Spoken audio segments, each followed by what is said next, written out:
I'm slightly scared to introduce this week's topic because we're going to talk about a field that is massively hyped at the moment. And I normally have very little appetite for hype. And yet, once you get behind the hype of AI and LLMs, there is undeniably some serious substance here. I personally have seen Claude chew through a day's work in 10 minutes and do it well enough that I can put in 10 minutes of my own tweaks and merge it. 20 minutes in total for a day's work. Once you've seen that, you can't unsee it. Pandora's box is open. Like it or not, these tools are going into our toolbox in some form. And the question for me is, what form will that actually take? Is it going to look like a chat box that hides in the corner of your IDE, trying not to remind us all of Microsoft Clippy? Is it going to be a web form that's conversation first and code only when necessary? Is it going to look like a terminal app like Anthropic have been working on and Google have kind of shamelessly copied from them? It's a technical question, but it's also a software design question and a human design question. These tools are coming, but how are they going to fit into the way we want to work? What's a good fit for the human-computer interaction? Joining me this week for an answer is a returning guest, Zach Lloyd of Warp. He was excellent when we had him on last year, talking about how you build a terminal from scratch. And since then, that terminal has warped into a vision of agentic development for the future. Something similar to the other way as people are doing it, but quite different and quite unique in its own style. So I thought we'd get him in and we can pick apart how AI is going to affect programming generally and how he thinks it's going to work with us humans specifically. I'm your host, Chris Jenkins. This is Developer Voices, and today's voice is Zach Lloyd.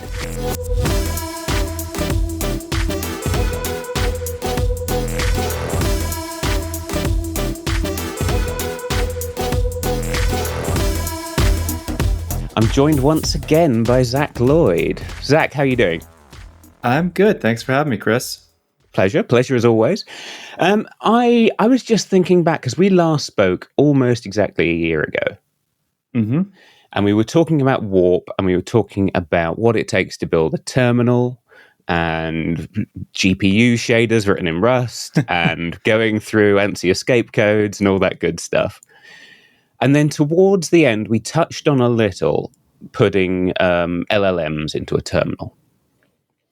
And I looking back, I thought at the time, 12 months is a long time in programming, 12 months ago, I thought this is probably a really useful thing. I can never remember the flags to set either. But a lot of LLM stuff is a gimmick. I didn't know how much it was a useful thing versus how much it was every startup has to say they're doing and AI now. Yep. And we fast forward 12 months, and my opinion of AI and agentic coding has completely changed. I'm absolutely certain yours has. Yes. So take me through what's happened to Warp in the past 12 months. Yeah. At this point, we don't even describe Warp as a terminal anymore. We describe it as a agentic development environment. You can use it as a terminal, and a lot of users who've used Warp for a long time use it as a terminal, and it works great as a terminal. But what's happened in the past 12 months is that the LLMs have advanced to a point where it really makes sense for a lot of development tasks to approach them with like an agent first mindset. And what that means is, like, instead of sort of coding things by hand or writing commands by hand, what developers are increasingly doing is starting every task by prompting an LLM. And it turns out that the terminal interface, the terminal form factor, is actually a great place to do that. And you can see that in Warp. You can see that in the rise of a bunch of CLI-based agent tools like Claude Code, Codex, Gemini CLI. The world has totally changed within a year, where just sort of like the approach to how you develop, whether it's like setting up a new project, writing code, deploying, debugging production, it's just much easier and more effective to do it by starting the task by asking an LLM to help you to do it. And so, Warp, we started as a terminal. It's a great terminal, but the form factor and the UX that we built around the command line works extremely well, not just for running commands, but for launching agents. And since we think that's the future, that's like where we're placing our bet right now. And that's, it's adding a ton of value for people who embrace the new way of working. Is that something you think you saw coming 12 months ago? Or is it just like, oh, we're in the perfect place to pivot? 12 months ago, yes. 2 years ago, no. So 12 months ago, we launched, we'd already, I think, launched agent mode. And there's a lot of things called agent mode in the world now. Actually, Warp was the first to name something agent mode. And the use case for us back then was like, instead of just typing a command, you can type in English, and the LLM would interpret what you were doing in the same terminal input. So we had this a year ago. The primary use cases that it was really good at that point was what you would think of as like terminal things. So like doing stuff with Git or Docker or your AWS CLI. What has really changed for Warp in the last sort of 3 to 6 months is that Warp is now excellent at coding, which was a big sort of effort on our part. We, not to brag, but we're top 5 on SweBench, which is the measure of quality of coding agents, and we're number 1 on Terminal Bench, which is like the measure of how good is your agent at doing terminal type things and coding things from the terminal. So we really went all in on that. We added a code editor within Warp, which it's not an IDE at all. So it's not like the primary interface of using Warp is that you open it up and you have a bunch of like static file views. It's a code editor for adjusting and editing code that an agent has produced, which is what we think code is all kind of all that's needed in this new world.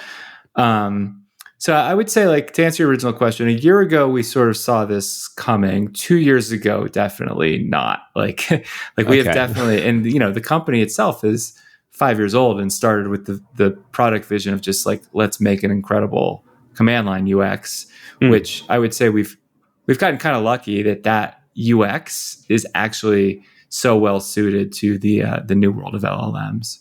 Yeah, you do seem to have landed in a place that's definitely near the starting line for this new race, right? Yeah. Yeah. And I think we have a really unique position in the landscape of developer tools right now, in the sense like there's sort of like 3 approaches to helping developers work with LLMs in their daily workflow, or maybe 4. There's the IDE based approach, which is, I think, still the biggest. That's like Copilot and Cursor, and I want something embedded in VS Code. It's embedded in VS Code, and there's really a lot of these now, and they've come to market with a great auto completion experience and are now adding on in a chat panel an agent experience. So that's one approach. There's a second approach, which is these CLI tools that I mentioned. So like Claude Code, Gemini CLI, which are literally CLI apps that you run within a terminal. Then there is Warp, which is most similar, I think, to the CLI approach, except that we are the terminal.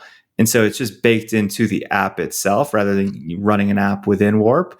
And that gives us, a bunch of advantages in terms of what we can do with the user experience that you can't do if you're just like a text-based terminal app, like having a code editor and a code review experience, and like having a UI for seeing what all your agents are doing. So Warp's kind of like the only one that I'm aware of that has that approach. And then there's a fourth approach, which is sort of cloud agents. So that would be like Devin and maybe a company called Factory, where you sort of have these like agents that don't really aren't being started by a human necessarily, or they're being started in Slack or something like that. and they're not like in. It's not like there's a proper developer workbench for them. It's more like they're autonomously doing things in the cloud. So those are the approaches that I'm aware of to this new world. And do you think, like, are you trying to capture a particular mindset? I mean, like, I guess you're going after someone like me. I'm mostly in the terminal, flipping between VI, and I have been using Claude Code a lot. Okay. Am I a target? I must be a target customer. But is that like the persona of developer you're looking at? Yeah, I don't think of it as much as like, are we going after terminal users or IDE users? We're going after the general pro developer population that is embracing this new way of developing by prompt rather than developing by hand. For people who really like the terminal interface, I do think we have like a natural advantage there in that, that's like our DNA as a company is like really focusing on the command line and command line users. But even if you look at the sort of IDE based approaches to agents, the IDEs like Cursor, Windsurf, they're basically rebuilding a bunch of terminal functionality inside of a chat panel inside of VS Code. And so I think everyone to some extent is going to be working in this new way. And so I don't really think of it as terminal versus IDE. I think of it as like we're trying to build an app that supports this new workflow of sort of agent first or prompt driven development. And I think it's applicable to all developers. You don't have to be like a terminal aficionado to want to work this way. Yeah. Do you know, that makes me think we have to get into this angle of it, because the thing that's pushed me over the edge with these things is that the LLMs themselves have got better in the past year. But what's really pushed me over the edge is now they can integrate with tools and start gathering information about the local context and then running a grep command like a real human would and getting the output of that and feeding that in. And it's not just an LLM, it's a network of planning LLMs and implementing LLMs and tooling, right? Combined 100%. Together. And I'm just wondering, how have you built that out? Have you taken an off-the-shelf LLM and like mashed it into a bash shell, or what's the actual architecture to make this work well? Yeah, so the actual architecture, I guess I could walk through like the life of an LLM request or like a conversation in Warp. I think it might be interesting for folks. So let's say you want to build a feature using an LLM in Warp. The way it will work is in the same place where you might type a terminal command, you can type a prompt. And so let's say that prompt is like, hey, I want to build a feature that's a new drop-down menu in the app that does XYZ. You can literally type that, or you can literally speak it. And so the first thing that we'll do is like detect, okay, is this a prompt or is this a command? Let's say it's a prompt. If it's a prompt, then that prompt goes up through our server. It's sort of the user part of the conversation. The user prompt is combined with the system prompt. We also, at that moment, will sort of look to see if you have things like rules defined. And so rules are, persistent things about like the coding conventions in your code base or stuff like that needs to be added to the context. We will look at the basically at that point we'll start the conversation, and in the conversation we have registered with the LLM a bunch of tools that it has available, right? And so the tools that the LLM has available when working with Warp are like the kinds of things that you've mentioned. So it has a tool where it can run terminal commands. So that's like kind of the main tool. So if it wants to gather context by like running grep or find or running git commands, all that stuff, it has that tool available. It has a tool available to do semantic search over your code base. So this is like, we have a vector embedding of Codebase that lets us take the relevant part of the prompt and figure out like, well, what files are likely to have relevant information concerning that. So it has that tool. Okay, we've got to get into that in detail, but let's carry on for now. So it has a vector embedding. It has the ability to execute, to use MCP servers. So if as a developer you have registered MCP, just to explain what MCP is, in case people don't know, it's Model Context Protocol from Anthropic. This is a way that the LLM can call external services to gather information. So, for Warp, for instance, we have MCP servers set up for accessing our task tracking system, or accessing Slack or Notion or our crash reporting system. So the LLM can decide to invoke that tool. It has a tool for generating a coding change. So this takes like a file and like instructions and returns a diff, and then we have logic internally for applying those diffs. So think of it as like there's this huge variety of tools that the LLM has access to, and depending on your prompt, it can invoke those tools. And so let's say it wants to invoke like the git tool, the run command tool, and it wants to call git status command. What it does is it passes that information back to Warp's client from the server, and it will make that tool call on the client. In this case, it'll look at the output of it and pass that back. And so that's like the general architecture. Our server is talking to the foundation model LLMs typically. And so we use LLMs from all of the providers. Currently, we think that the best general purpose model for development tasks is Claude, either Sonnet or Opus. But we also use models from OpenAI. We use models from Google. It's up to the user to some extent. So if the user wants to be like, hey, I want to make my default model Gemini, for instance, they can do that. And so that's like the underlying driver of a lot of this stuff, but there's a lot of logic in code on our server for sort of coordinating how we get all the right context and how we prompt the model, and then how we execute the tool calls that come back from the model. Does that make sense? Yeah, I'm wondering how some of that. I'm surprised you're not doing any training on top of those models, and I'm wondering how your rule source at the back end works. So the short answer is like we are doing some stuff like that where we fine tune and train and try to like use data to improve the experience.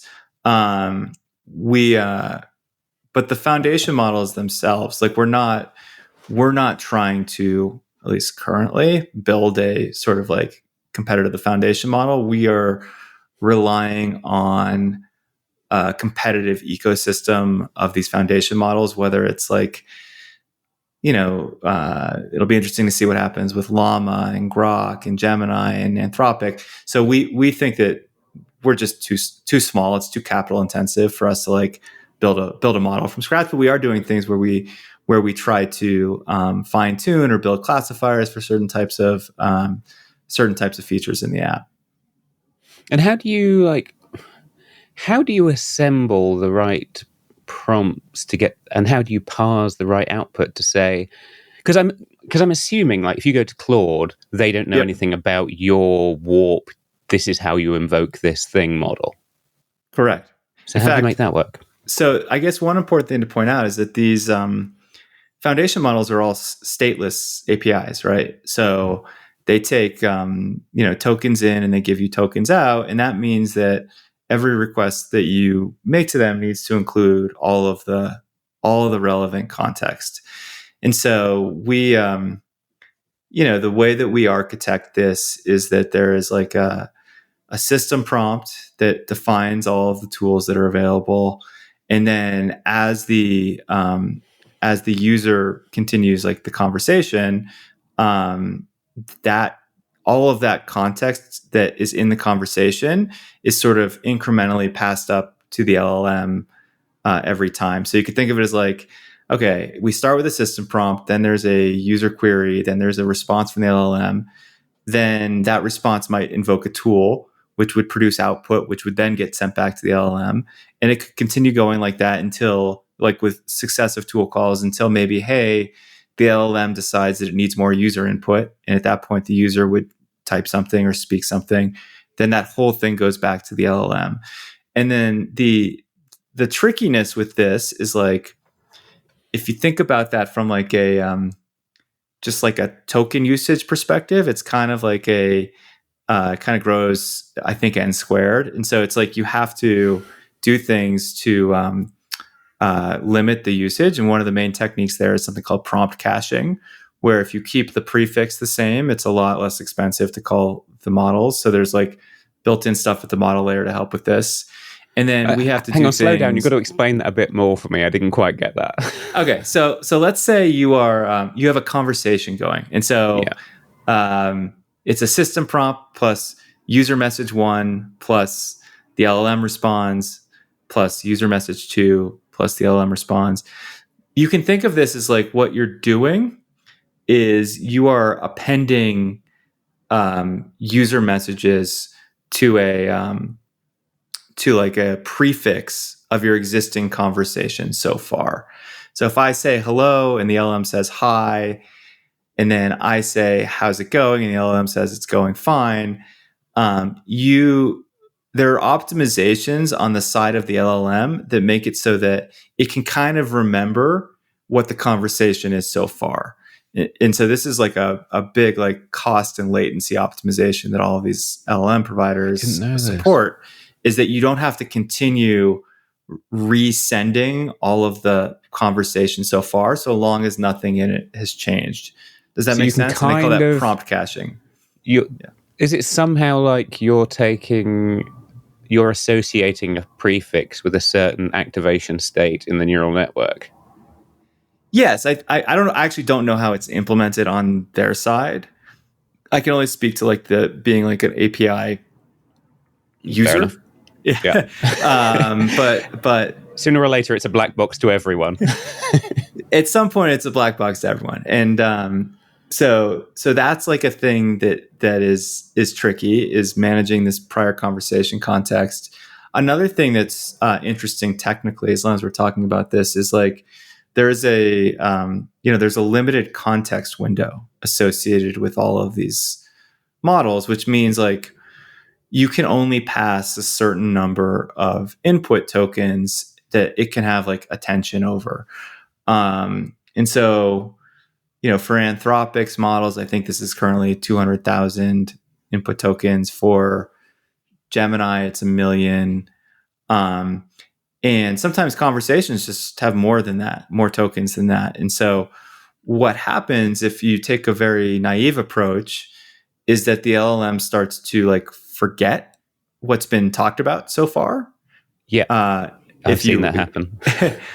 Which is a very annoying thing as a user if you hit that. And so you have a choice as someone building on LLMs. Do you give the user control over like, hey, I want to re-clear the context window, or I want to like I want to summarize stuff that's in it, or do you try and do it for the user? And Warp's perspective for the most part is that the user shouldn't have to think about this. And so, we will do things when you get close to the limits of the context window, like summarizing and compacting the conversation so far. We will try to truncate sort of what we think are like irrelevant sections of like long inputs. And you can get very long inputs just because, like, let's say you as a user are running a server and like it's spewing out logs. It's very easy in Warp to attach all of that as context, but that might not all be relevant. It might confuse the LLM. So there's a lot of very, very interesting engineering that goes into making the experience work really well for users. And a lot of it is around like managing how you do the prompting, managing how you do the context, figuring out what models to call in what situation. So there's another variable, which is like these models all have different performance characteristics in terms of like latency and quality of responses. So it's a really interesting engineering challenge to make the system work well.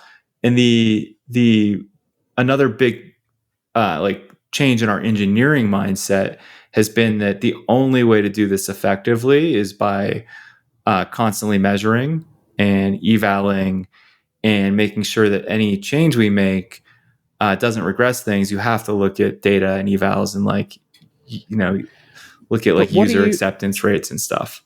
What are you measuring? So there's a whole like set of like public evals, which are a really good starting point, which I mentioned earlier. So like Terminal Bench and SweBench, and those are they are sort of like, they provide some sort of task description. So a typical like SweBench task might be like, hey, there's a bug in this random like open source Python repo. Here's a description of the bug.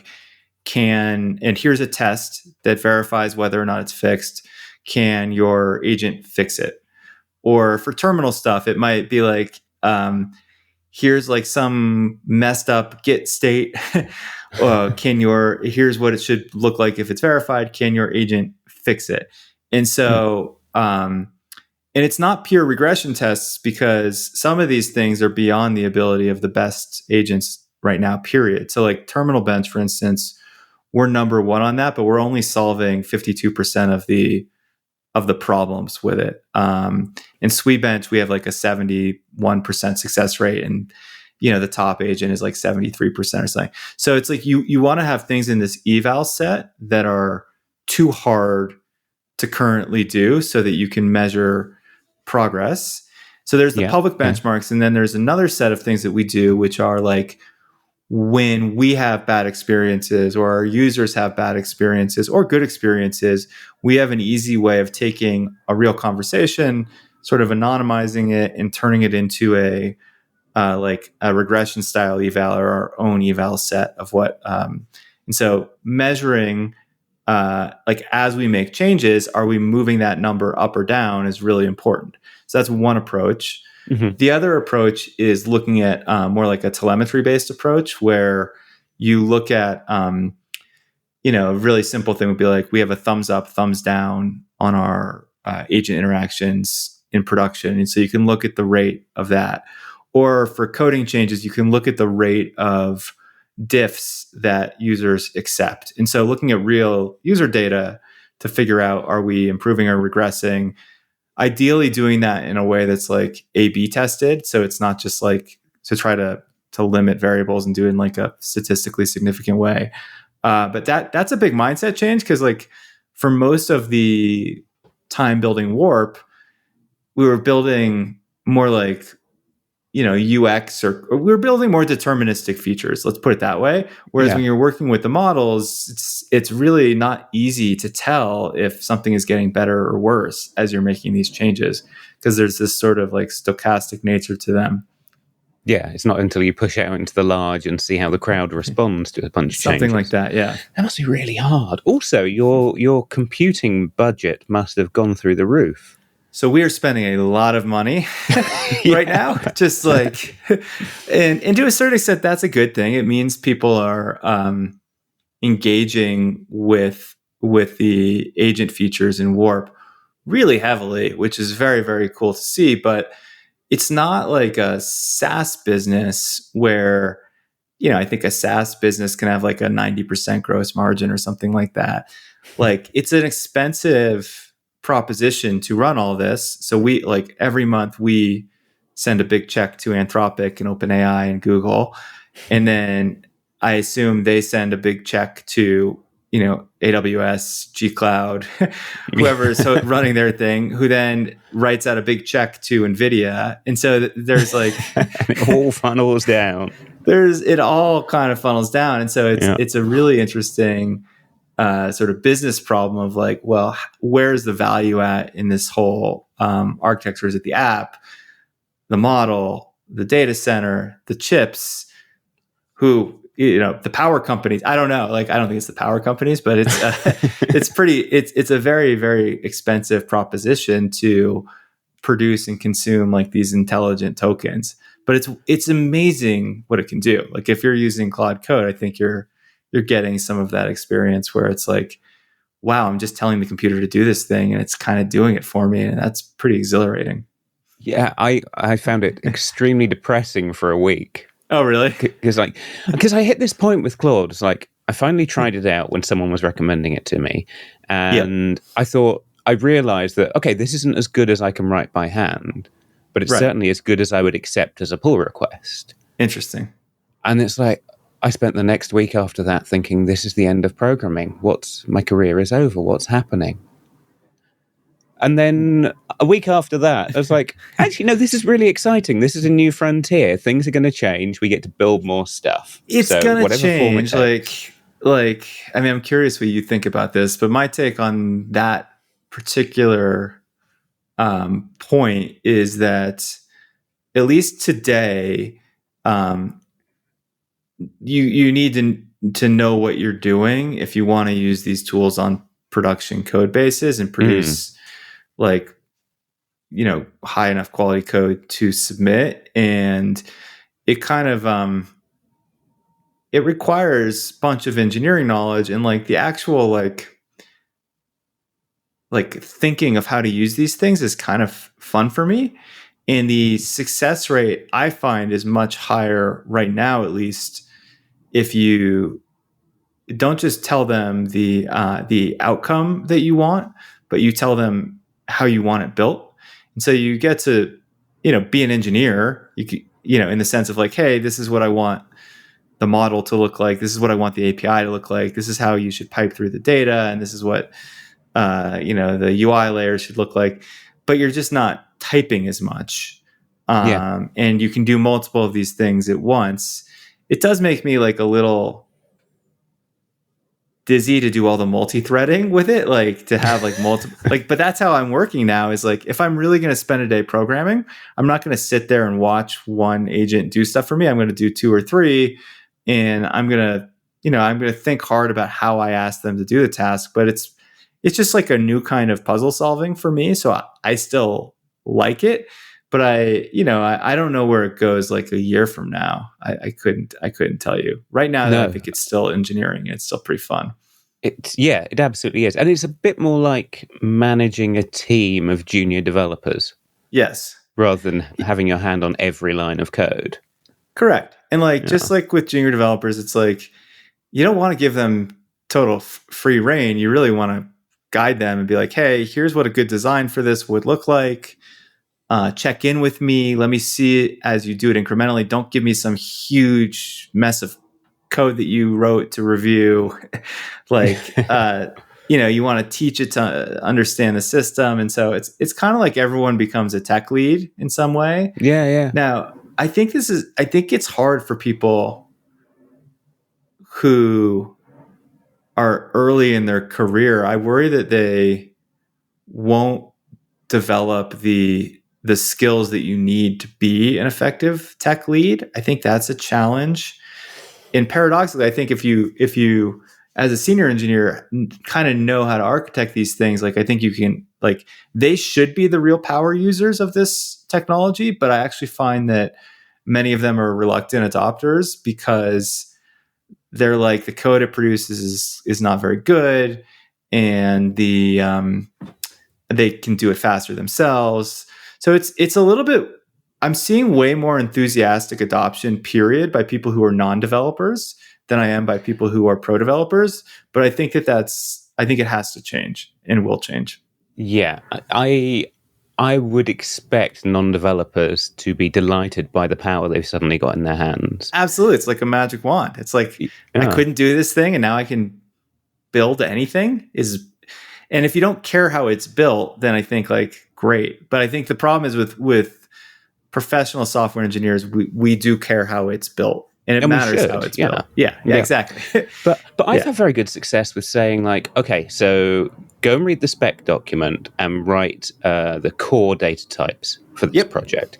And then it gives me them and I correct them and get them exactly how I want them. Exactly. And it's right. Like in all program, you get the core types exactly as you want them and everything else just flows a bit more naturally. And you can do that with 100%. Yeah, and that's you being an experienced engineer, knowing you're doing it the right way, in my opinion, if that's how you're doing it. So it's you tell it, let's go one step at a time, build me this core component, let's write tests for it, let's make a commit for it, let's get that part right, and then we'll go on to the next thing. Where what I see a lot of like non-developers do is like be like, build me the whole app, or like just build me this feature, and like it will do it. It just, and that'll work for certain applications. It just won't work for large production scale applications. I think it will work fine for build me a app that tracks when I last fed my baby or something like that. You know, like a personal software You development. had to pick an example that was life or death, didn't you? Yeah, that's funny. Tell me when I last watered the plants. Maybe you go for that. I'd be like, well, the app says I fed it an hour ago, and water, whatever, something like that. I'd like to remind listeners that this is not legal advice. Yeah, don't build that app. Yeah. But it's exactly the same as if you hired junior developers and said, go and build the entire thing from scratch with no guidance. Totally. If they were enthusiastic enough, they'd get it done in a form, but they need that guidance. Right? Yeah, it kind of reminds me of like in my life when I've hired just sort of contract developers who don't know the code base, and you give them a task and they're like, they go off and like you check in with them the next day and they show you the thing and it looks like they built it. And it's like, whoa, they built it. And then you look at the code and you're like, this is never, we're never going to be able to merge this. And so, there's that's the state of the art today. I think it'd be really interesting to see if the models can get good enough. And I would bet that they can, so that not only are they getting the outcome right, but they are building in a way that a professional developer would actually build within a real code base. Like to me, that's the chasm that has not been crossed. But the rate of improvement, and like I think that's the problem that they're probably focusing on at these labs right now, is like, don't just produce outcomes, produce like good code. I think like that's what I want. I think it will probably see that. I would be surprised if we didn't. I mean, it's inevitable it will get better from here, but even if all development froze right now, it would still be changing the world of programming. Absolutely. I think it's the biggest change in software development that I've seen in my life. It's like, I don't know what the right analogy is, but it's kind of like going up a level of abstraction from, I think like people before me, it's like you coded in assembler and then you coded in C, and like, whoa, that's a big difference. Yeah. And then even from like C to coding in TypeScript, that's also a big difference. But I think this is an even bigger deal because like you're not having to write code so much anymore, which is wild. It really is. It made me think recently of like the people wondering how junior developers are going to learn things. I worry about that too. But at the same time, I can imagine people with the release of the calculator saying, how are kids going to learn to use the slide rule? Maybe it won't matter so much. Right. Right. And so I think the optimistic case here is that this frees, this kind of like creates a world where everyone can build. And what matters is like, what you're trying to build. Is it solving a problem for someone? Is it, it kind of just like lowers the barrier for people to build amazing stuff, which I think is pretty cool. Like I think in a macro sense, that's going to be really good for humanity, for the economy, for the ability for everyone to be able to just not have this barrier when it comes to building software. I also think, if I may, I think it's going to raise the barrier for what professional programmers can do as well.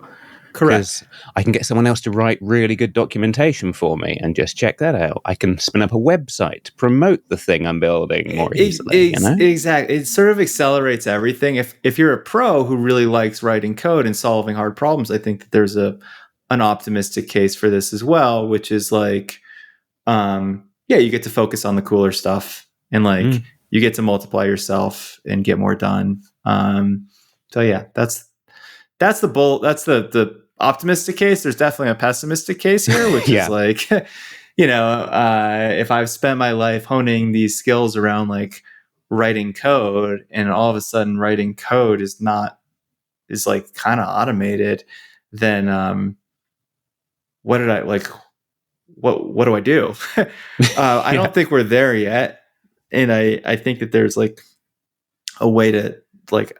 I've never thought that the essence of engineering is writing code. I think it's problem solving. So I'm more on the optimistic side here, but yeah, there's definitely real risk on the pessimistic side. I'm generally erring on the side of optimism. I think it's going to take us a while to readjust, but we're going to end up building more cool stuff, and that's what I'm here for. Yeah. Yeah. But okay, so we're getting too much into speculation for my liking. I want to bring it back to hard tech. One of the things that gives these things much better results today is the amount of context and relevant context they've been given. So you said you've built a semantic layer for indexing code bases. Correct. Sounds like that would be a perfect thing for giving good context, but what is it and how does it work? Yeah, so at a super high level, what it does is we take code files and kind of vectorize them. So they go into a vector database. I think we use something called Turbo Puffer. I didn't build this, but there's a bunch of different options. Like Pinecone is another one in this space. And when you vectorize the code base, I guess think of it as like putting all the code into some like really high dimensional space. And then when someone asks a question about your code, say it's like, I want to know where in the code this tooltip is defined. That also can be vectorized, that query. And you then do you try to find the files that are like the closest distance to that search vector, I think is basically how this works. There's people who know this stuff way better than me, so just caveat, but that's the general principle.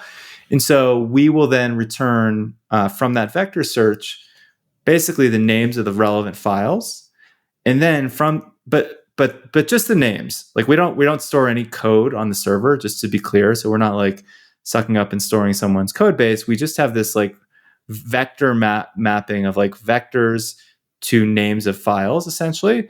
Okay. And then we take the names of those files and we basically then the contents of the file, and maybe not the whole file, maybe just the relevant section of the file, we read that from disk and send it in as part of the context to the LLM. Does that make sense? Yeah. Okay. So you can find files that are similar to your query in a search so you space. find so the steps are, it's like you take the query, you turn it into a vector, you find the files that are most close to that vector, and like I don't know the details of how we do it. If we like break up the symbols within the files, I was going to ask if you chunk it up at all. I don't know. Short answer. I didn't build it. I wish I knew. But there's basically at a really high level, it's like we're finding the files or the sections of files that are most similar in the vector space. We're passing those files back, the file names back, essentially. Then we're reading the current state of the file, and then that goes to the LLM. And so there's things about this that are hard. One of the harder things is just like there's a freshness problem, because if the contents of the file change, and that's happening all the time, right? If you're writing code, you need to recompute the vector, because it's very frustrating for someone to like have a PR that they're working on, or where they change a bunch of stuff, and then they ask the LLM like, hey, for this new function that I just added, can you do X? And then the LLM can't find it, and it's like, that's annoying. So that's one of the challenges. The other challenge, or not a challenge, but like you generally don't want to use code-based embeddings as your only search mechanism. So if a user is searching for specific symbols, or like you can often just do better with grep and string matching. And it sort of scales better too across bigger code bases. So Warp uses a combination of these things to try to find the right spot that someone is talking about in their code base. You've made me think that inevitably at some point in our future, someone's going to build into Git or a version of Git that also does vector embeddings. probably. So that when I do git grep, I can get semantic grep as well as text grep. Yeah, I mean, for all I know, that exists, but yeah, probably something like that should exist. Yeah. Okay, that makes sense.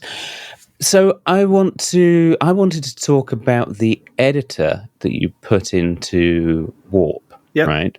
Because this is another part of building out a change that's good, close enough, and then the human gets it all the way over the line, right? That's exactly our view. That's the right way to think of it, in my opinion.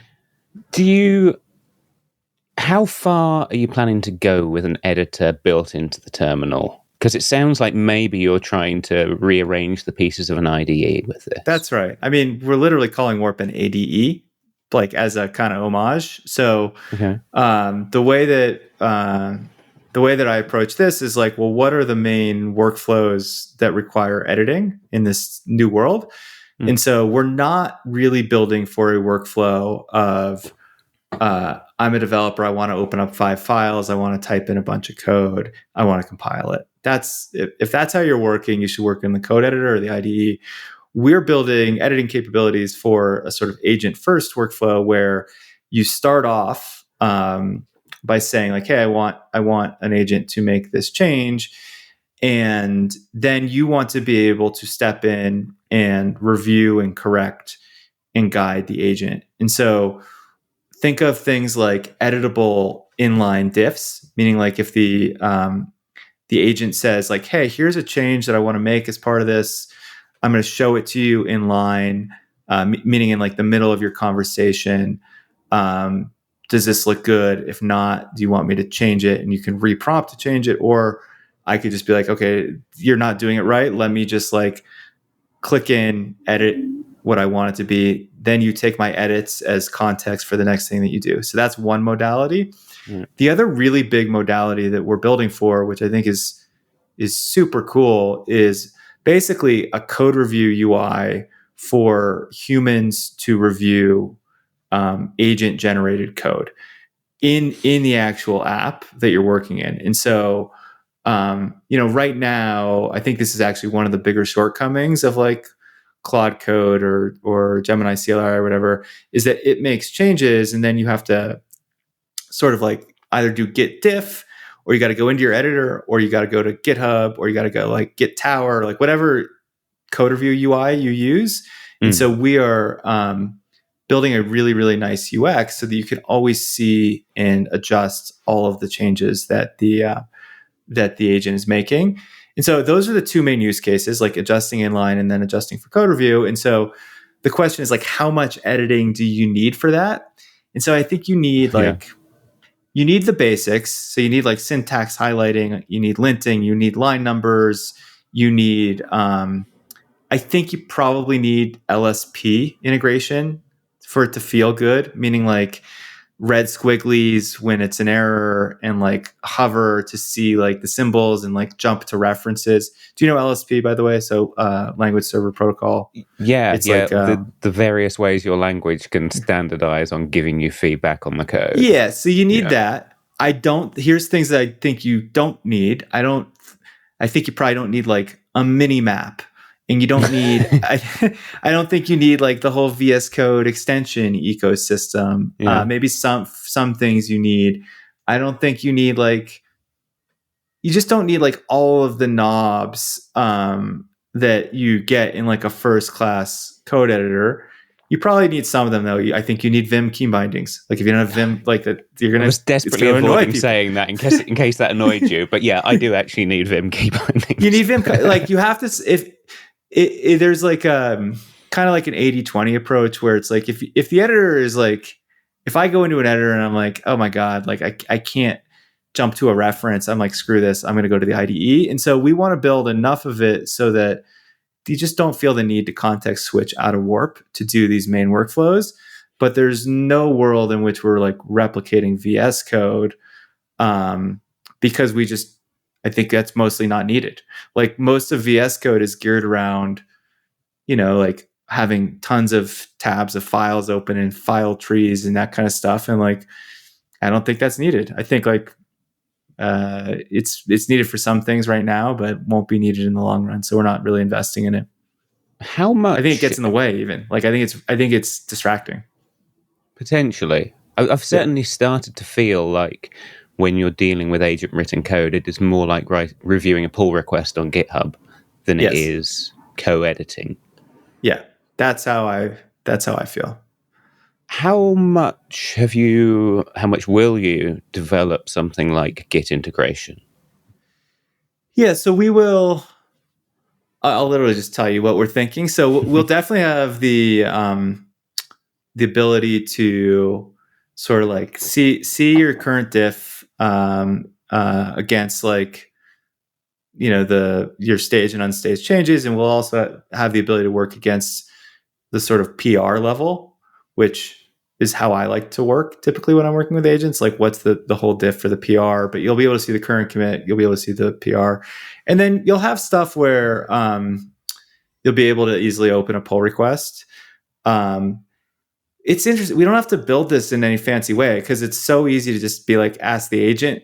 Like it can just literally be a prompt where it's like, can you use the GitHub CLI to open a pull request? And that's like our open a pull request button. And so as much as Yeah. we can, we'll do things through the LLM.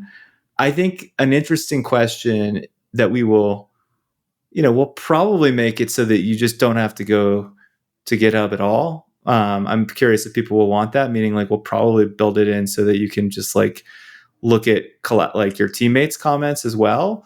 I don't know. That's not as high priority for us at the moment as just having a really, really nice way for a human to review the agent's code. That's like the top priority. That's fair. Yeah. Yeah. There's one specific feature I wonder about in this whole pull request workflow, which is you want to be able to see the diff, you want to be able to put your hands in it and make changes. But I also find you want to kind of inline comments. Correct. And say, this bit's fine, but I want you to change this from a struct to an enum. Yep. So, I mean, this is exactly what we're working on is like, it's code review with an agent is not just about hand editing and correcting. It's about reprompting and like, exactly like you said, it's like, hey, this part doesn't look right. Can you change it? Like, so figuring out the best possible user experience for doing that is something that Warp is going to be really, really good at because we don't have the baggage of being in VS Code, which isn't really built for that, and we don't have the limits of being a CLI app. So we're just building what we think is the best UI for doing exactly what you said, which is like, how do you tell the agent like, hey, this is partially right, but not totally right. Change this part of the diff, but leave that part. So that's the key workflow we're trying to really get right. How much are you using it internally? How much has it changed your development cycle in-house? I personally only code by prompt now, which is, and this is a recent development where I would say up until a couple months ago, so Warp is like over 1 million lines of Rust code on the client. And we have a custom UI framework, like I discussed with you when I was last here. Really complicated app that LLMs don't know anything about. And so it's only within the last couple months where Warp itself has gotten good enough that we can build Warp within Warp. Right. And now on the team, every single change at least starts with a prompt. And that's like, there's a sort of like mandate around that. So it's like, I've asked people to do that. Not every task is finished by prompting, definitely. So there's a lot of cases where it's just faster still for someone who knows what they're doing to go into a code editor, and probably not even in Warp yet because our code review stuff isn't quite good enough yet, but it will be good enough soon, where they have to go and do things by hand. But every single programming task that we're doing right now is to build Warp is starting with a prompt in Warp. And the completion rate, I don't know what it is, but it's getting higher week over week. And it's really incredible for, like there's certain tasks where it's just like, you do it 10 times faster, especially if you're in a part of the code that you don't know well, or you are, you're building something 0 to 1. And so it's now like we're mostly, working in this new style, not entirely, but mostly. That sort of matches my personal experience, how the way I'm writing software is changing. Yeah. Which is what's the success rate? I mean, we've got to talk about whether you've noticed bug reports increasing or decreasing. Yeah, so sort of in production, when Warp suggests diffs, and this is like, close to 100 million lines of code a week currently and growing very fast, it's like a 96 to 97% acceptance rate from the user on the diff that we suggest. That doesn't mean it's 97% right, just to be very, very clear. I actually don't know.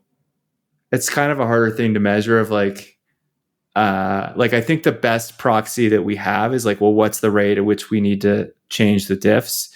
And I think internally it's definitely not 97%. So there's probably a bunch of, for lack of a better word, vibe coding that people are using Warp for, where they're just like, yep, good, this looks good, I'll accept it. Internally, it's certainly lower than that, but still pretty high in terms of the diff acceptance rate. But I don't actually know the number off the top of my head.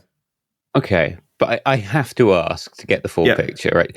Here you are, you're the CEO or the CTO, I forget which. CEO of the company. Your code base as was is the goose that lays the golden egg, right? Uh-huh. Are you worried that you're going to wake up 6 months from now with a code base that's been vibe coded out of maintainability? No, because so part of the internal rules around using Warp to code or using any AI tool to code is like, you are responsible at the same level of code quality as if you had written it yourself. Like, and I think this is an important rule for teams that are adopting agentic coding, is like, it's never okay for someone to be like, well, AI wrote it, seems right. You have to understand the code that's produced at the same level as though you wrote it yourself. And the code review standards, and I still think code review is probably our best quality control mechanism, have not changed at all. And so I think, and also we have a bunch of like very, very senior experienced engineers on the team who are not about to let sort of vibe coded stuff get in. So that's why I think no. I think we will be fine in that respect. I don't think that the quality of code is going down at all. It does. We would kind of like short term go faster if we just accepted the vibe coded stuff, but I think to your point, we would long term go way slower. So we're just not allowing that. Right. Yeah. Do you still have like? I mean, we're talking about it's becoming more like we're code reviewing a pull request from an agent. Do you still then have a second human being in the team review the actual 100%, final pull request? Yes. So the workflow is like, let's say I'm building a feature. So I'm going to start that feature by asking an agent to do it. Then I'm going to code review what the agent did. Then when I think that looks good, I'm going to send it to, David on our team to code review that as though I wrote it. And if David doesn't like it, he's going to be like, this is not good. Make changes. So it's not like we've gotten rid of a level of peer review for humans at all. In fact, I think it's more important in the world where it's like, you're not writing as much code by hand. You need that extra set of eyes to make sure the code is good. Yeah. I think in this new era, if it does dominate, we're going to have to get much better at code review and generally better at typing, because we're going to be typing more prose than ever before. Yeah. Although I generally speak now because yeah. So Warp has this where it's built-in voice integration where I just hold down the function key and I talk to Warp and tell it what I want to do, because I don't like typing long English prompts. That's not fun for me. Fair enough. Yeah. It's possibly a little too Star Trek for me at this stage. It's crazy. Yeah. Okay, so we've talked a lot about developing. There is still the other huge use case of terminals, which is kind of diagnostic and debugging stuff, where you go into a remote server and try and figure out what went wrong. Are you doing anything special for that? So I think just by virtue of Warp's DNA as a terminal, it's an incredible product for this. And like, this is still how a lot of Warp users have their first and best experience with AI, is like, they're like, okay, I want to figure out why this server is in a crash loop and not restarting. And their choices are to like go to the AWS like CLI documentation page, or to just ask Warp to do it. And like having to like learn the documentation on how to use these CLI tools is just like hell compared to just trying to guide them with English. And so Warp is really, really good for this. And so it is a really big use case. I think it's an overlooked use case too, in the sense like most of the hype is around code generation, but a lot of what developers do is around like managing systems, diagnosing problems, setting up infrastructure, working with Kubernetes and Docker, depending on the type of engineering you do. And Warp is awesome for that. And we want to make sure that we are the best at that. And so, yeah, that's a common use case. Does that feed into things like your semantic search? You can't, as you said yourself, you can't really vectorize all the logs you might need to go through to diagnose a problem. Yeah, I mean, it's just you use a different set of tools. Again, the terminal is a great workbench for this already. So it's like, Warp knows how to use grep and find and set and awk and all of these things that, I never really learned, but Warp can do. And there's super power tools whenever you're working with like a lot of textual data. So again, that's really a great place to have this extra level of abstraction, rather than having, I don't know anyone right now who wants to learn like awk, but but it's powerful. And like, if you're like, I want to find a needle in a haystack here, or I want to do some analysis on like the frequency of these types of errors, or I want to use like some, network debugging tool that I could spend like, a few hours reading the manual, or I could just ask Warp to do it. It's the easy choice. Yeah. One place I've started using that is I used to know it, and I don't want to spend the next half hour remembering what I used to know about awk in order to get this simple task done. Totally. Yeah. No, and I have very vivid memories of like being on call at Google, and like there's a huge stream of logs, and I'm looking for something, and I'm like, awk, how do I do that? Or said, like, what's the control character that needs to go here? And just the amount of time I would waste doing that, only to like literally forget it like the next day, is just, I don't miss that. Do you think we're going to start having things like, so I don't know if you've got the equivalent here, but I know that Claude Code has like a Claude Markdown file, which tells it about the project, so it doesn't have to keep recalculating it. Yeah. Do you have an equivalent to that? And do you think we're going to start seeing like production servers that ship with a here's how you debug production? Totally. So first answer is like yes. So we have a rules concept, which is like pretty analogous to Claude.md. Not exactly the same, but same concept, where it's like you can sort of document persistent context for the LLM. I think we will literally probably support Claude.md because it's like a popular format. It's just like a text file that gets added as context. I think to your second question of like, will every server have that? Maybe. It's the alternate is like doing it on demand. And so I guess I think one thing that is really changing is like how you think about documentation as a developer. You should be wondering if it makes sense to even have static documentation, because like, the problem with documentation is that it gets out of date like immediately, right? That's always been the problem with documentation. And so if you the alternate thing is to always do it on demand. Now there's like a cost and a latency with that, but you get around this like, are the docs stale problem. So I don't, the short answer is I don't know. Maybe it makes sense to like create this intermediate representation that is like pretty fresh. Think of it as like a cache of like your documentation. But I also think you got to think about documentation totally differently in today's world, as like it's just going to get out of date. And there's I can now a see solution to that, kind of. I suppose the interim is a GitHub action that regenerates the Claude config You could always do file something like on every that. diff. Like I think it's some sort of like you can think of it as an optimization, but I think that makes sense. Okay, there's one big thing that I wasn't sure when to insert into this conversation because it's kind of overarching to everything. Yeah. Especially, and you should have a especially good answer for this because you're a terminal person. Yep. What about security? What about the security of an LLM telling your terminal to execute arbitrary code?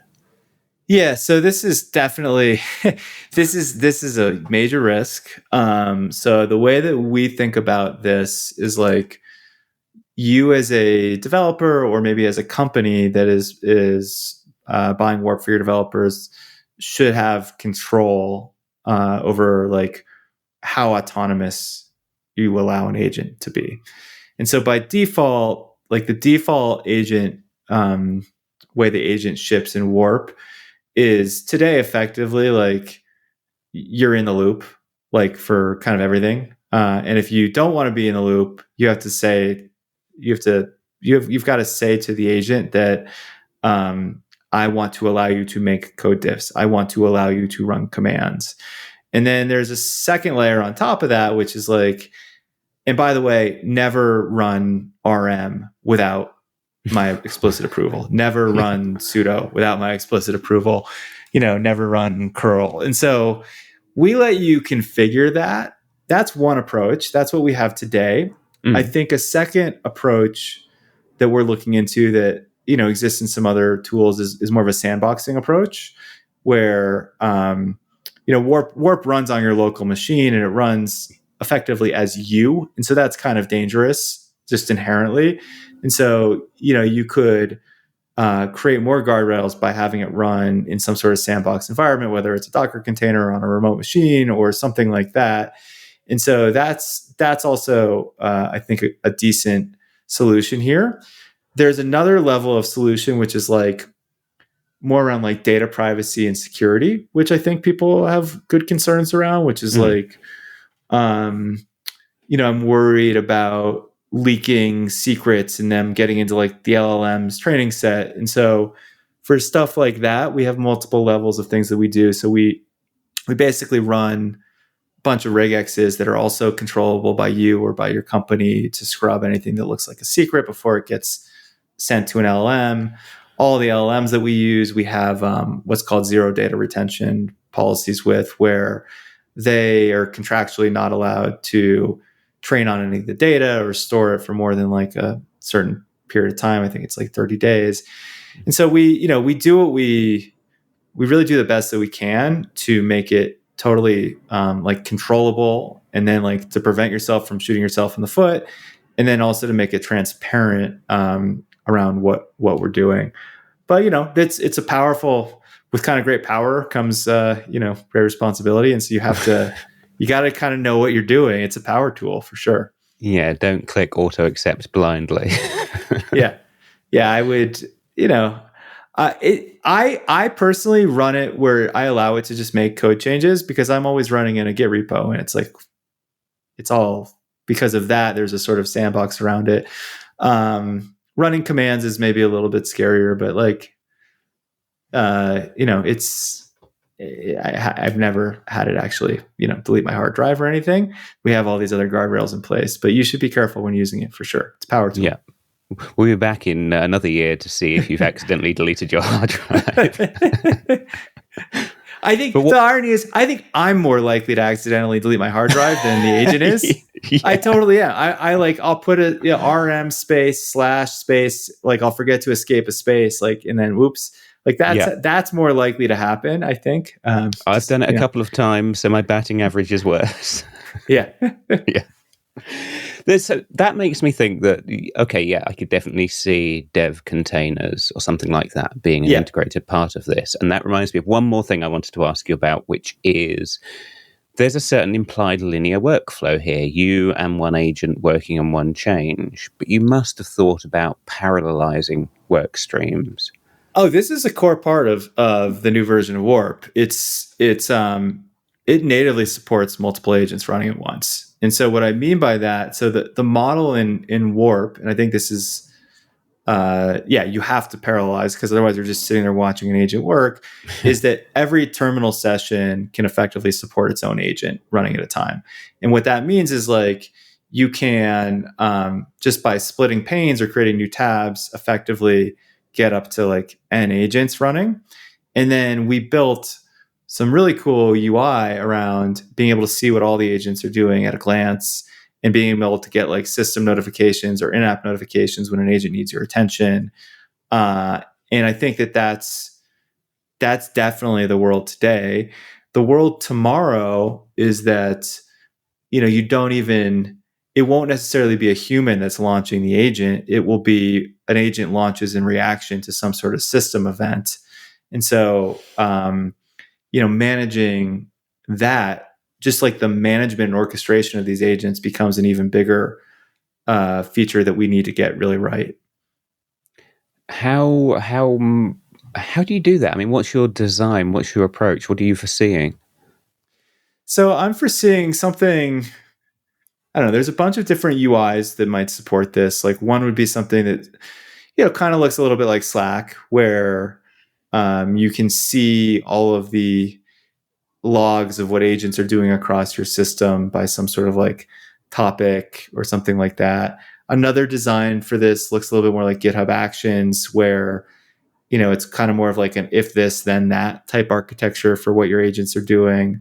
We're trying to figure out what we think is like the best bird's eye view for your agents, but also for your team's agents, for agents in your infrastructure, for managing, controlling, and then I think really importantly for correcting and like hopping in and helping, at least for the near term, because these agents they're fallible, and so you're gonna, as a developer, want one really nice interface for sort of going and correcting what they're doing. So that's another important aspect of it.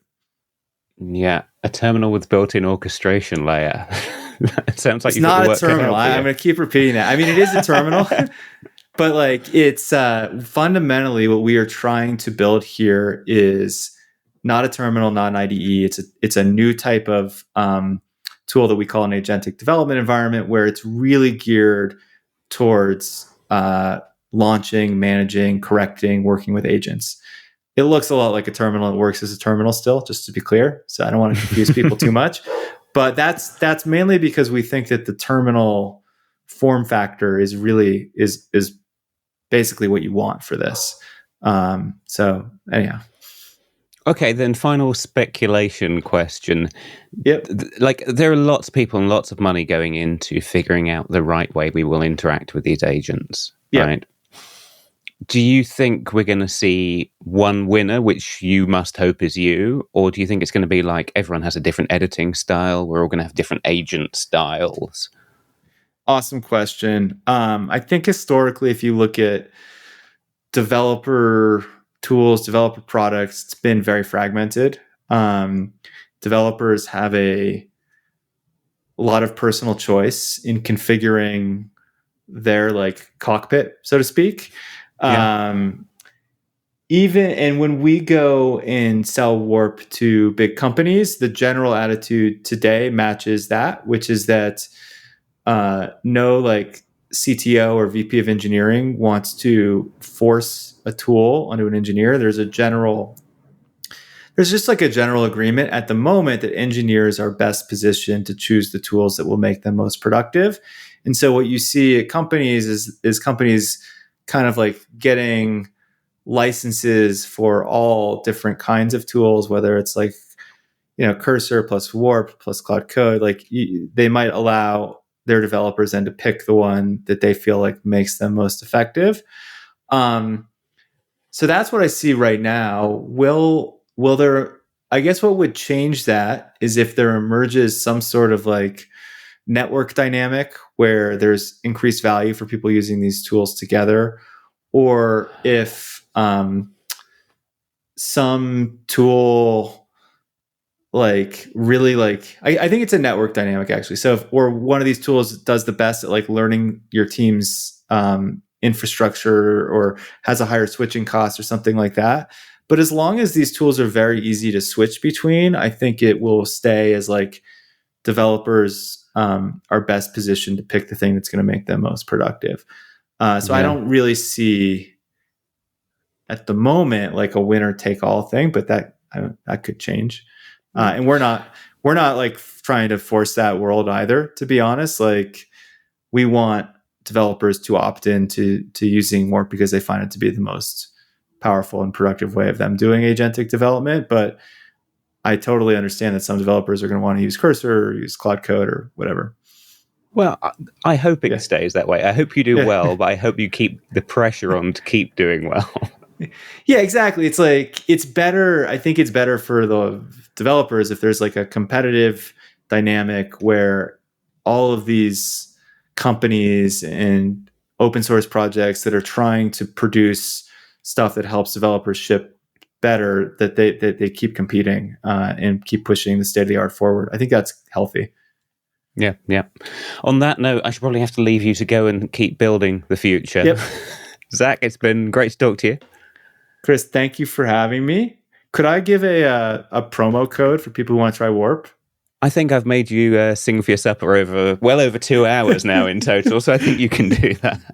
Okay, so if people have listened to this and are interested in trying out Warp, it's at warp.dev, and we're giving away a free month of Warp Pro, which comes with extra AI limits, so you can do more agentic development. The promo code is WarpDevS25. Let me just say that again. WarpDevs25. Sorry. WarpDevs25. All capital, no spaces. And if I'll stick a link in the show notes for you. Thank you. That'll be helpful. I think we could have picked a simpler one, but whatever. But yeah, this was awesome. I really enjoyed chatting with you, Chris. It's a pleasure. And I really look forward to getting you back next year and finding out what you've cooked up by then. Yeah. Absolutely no one knows what it's going to be, right? Who knows what's coming? Yeah. Interesting times. Cheers, Zach. Yep. Thanks, Chris. Thank you very much, Zach. I'm going to let him get away with the plug at the end because I've probably had about 4 or 5 hours of his time by now. But just to be clear, this wasn't a sponsored episode. I just find Zach an interesting guy.